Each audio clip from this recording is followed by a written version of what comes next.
So here we are at Jambo Cafe, and we're gonna be meeting Ahmed, who comes from an island in Kenya. Here in Santa Fe, he found his true passion for cooking. Now he's serving up food from his island to the people of the city.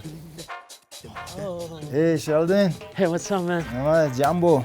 Jambo. Jambo means hello in Swahili. Where are we standing? We're still in New Mexico? I don't know, what do you think? Let me show you some spices here. So we have all kind of stuff. I have chutneys I made myself. Look at you. You got your own face on the bottle. Yeah, check that face. Do you see how skinny I was? That's swag right there. That's when you come in with the Denzel look. Designer look? Yeah, Is that right? yeah. Like, I come from this small island, it's called Lamu. That's off the coast of Kenya. Tropical. And your restaurant's right next door? Yeah, my restaurant's right next door here. You can come with me and show you how I make it. So this is Lamu coconut pili shrimp. It's very popular and people love it, so I want to show you how we do it. We're gonna make a pili paste. Yeah. So pili, it means chili. Okay. In Swahili. So these little things here, African bird's eye chili. They're the firecrackers. Okay, don't put it in your mouth there. You're gonna burn your ears. So, so we're gonna use that for part of the pili. I grew up cooking with my mom, so. Is that like a normal Kenyan thing? No, it's not a Kenyan thing. I watched my mom cooking. Yeah, okay. So she didn't, hey, come cook. But you always found yourself around your mom. Yeah, my mom, so she already knows. She doesn't like measure anything like that. Dump it right into the pan and make the sauce right there. Cayenne, coriander, more chopped garlic, sweet smoked paprika, scallion here, ginger, and more salt in there. This is a little bit of brown sugar, just a pinch. Some lemon juice, a little bit of oil at the time. Check it out. And the cayenne hits you in the back of the throat. Acidity is perfect, and then just a warming. So it makes you want to take another bite, though. Are you ready for it? No. So where'd you start off cooking then?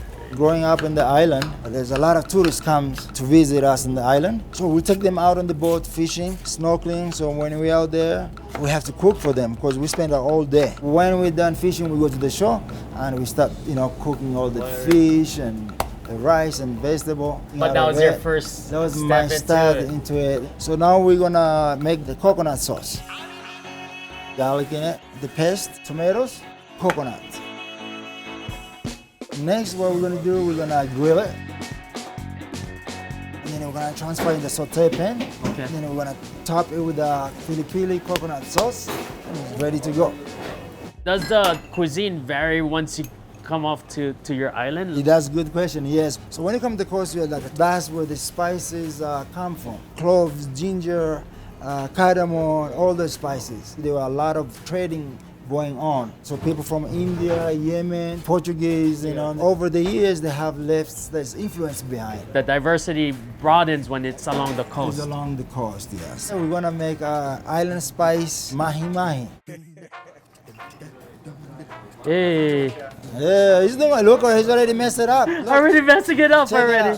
Maybe I should jump in and do myself. Of course it's gonna happen on camera like this. Give it to me. So now you already messed up this side. So I'm gonna switch. Oh my God. There we go. Now here we go. Okay, reset. Don't make us look good in production. It's beautiful. Yeah, it's nice gorgeous. and shiny. So Mortar pesto. Mortar pesto. So we're gonna, throw all this thing in there. Coriander, cumin. So I have some thyme there, paprika here, allspice, cinnamon powder, bird's eye chili, ginger, jalapeno, garlic, cloves, and lemon. Your mom let you do this? This part she did. It took a long time for her to accept that I can cook. Okay. So one time when I went back, I said, I'm gonna cook for you. She's like, no, you're not gonna cook for us. So one of the trip we went back, and I said, I need to learn some more things from you. So we were in the kitchen together, and that was beautiful. That was beautiful. So that's the island spice. This marinates minimum like 6 hours, and 6 hours. Then wrap them in the banana leaves. And steam it for about 15 to 20 minutes. So we have this neat black rice. Put it over the rice, and top with that tamarind mango coconut sauce. Many levels to this, I hope you prepared to, you have enough room. This is called ugali. All East Africa, we eat ugali. We grow a lot of maize, corn. When I pour the cornmeal in, but it's like a polenta. Polenta, like yeah. A polenta, yeah. It lasts you a long time.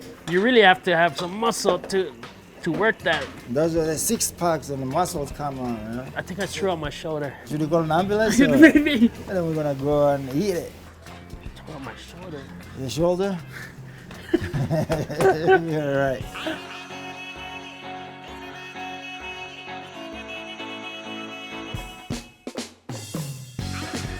It's very nice to be here, introduce this food to this community. So the garlic you eat by your hands, like that. So you make like a little spoon. So a little acidity in there, garlic, spicy. The coconut kind of mellows it out and just carries all of those flavors. That's a winning dish right there. You know, traditional we eat by hands. If I go home, I start using a fork, I'll be like, oh, this is weird. You know? Yeah. We rob, and now you went to America, you come back, and now you change. And we say the food tastes better when you have that connection. Right. Mouth, you know, food, hands, you know, your body into it. So This is gorgeous, Chef. the banana, when you steam it Steam it in together, there. you bring the earth, you know. Steaming it keeps it nice and moist though. Like the cinnamon and cloves hits you right first, but then the mango and coconut kind of just Kind of like brings it back. carries it, you know. brings it back in. Yeah, it's been a nice journey. Yeah. You know, being here in Santa Fe. When I arrived here, that was 1995. Your ticket to America was because of a lady. Yeah, you had to bring that up, right? She was visiting an island. I took her, fishing and snorkeling. We would play drum and party all night. From there, we connect. I was 22. She was the same age as me, and she's like, "Why don't you come to US?" Yeah. What did mom and dad think?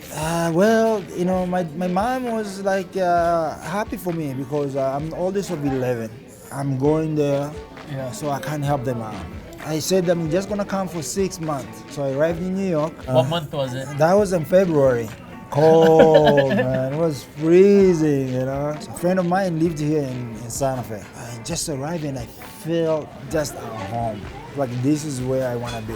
He was working the restaurant. While I was here visiting him, he invited me to work with him in the restaurant, and I was helping them out, It came naturally, I felt like that's where I belong, into the kitchen. The pay was very low, and I needed to support my family back home and myself here. Yeah. So I had to do 2 jobs. I work in these 2 restaurants, and I work at the grocery store. So you were learning American culture too, all through this whole time. So many things to learn. So many things to learn. And this time, my daughter was born. We went to Kenya. I brought my daughter with me, going to the beach and visit a relative, etc. We stayed there for 2.5 months. I wanted to stay longer, but I still need to support my money, and there's no income. So I came back. Anyway, I jump again straight to the kitchen. This place called Inn of the Anasazi, Southwest Cuisine. Okay. Left Anasazi, and I joined Zia Diner. The chef's like, I'm gonna work with you, I'm gonna teach you everything. Not very long, and then he quit. Ooh. And then they're like, hey, we need to talk to you. We want you to be a chef. I don't know. This is too much for me. It's a big place, you know. Right, it's like 180 seats. It was a lot of work, So now here I'm a chef, so I have opportunity to order whatever I want and play with it and use this kitchen, Yeah. I talked to the owners, like, what about if we do like 1 night a week, Thursday night we call it African Caribbean night.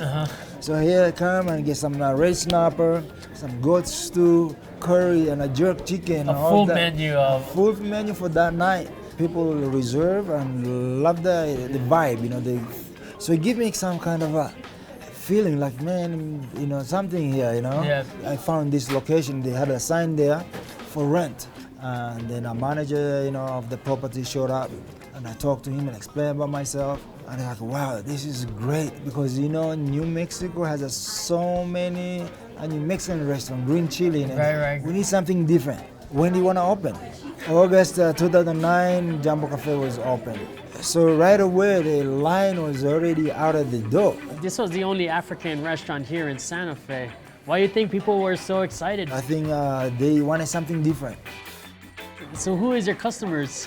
Who's my customer? Everybody comes here. So in Santa Fe, there's not a lot of Africans.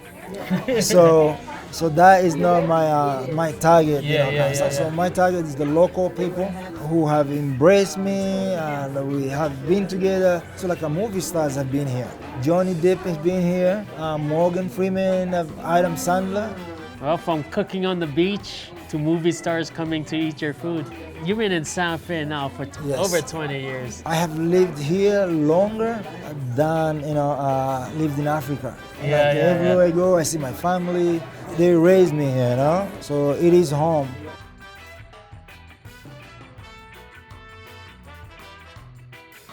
Breakfast burrito, potatoes, bacon, eggs, cheese, and just smothered.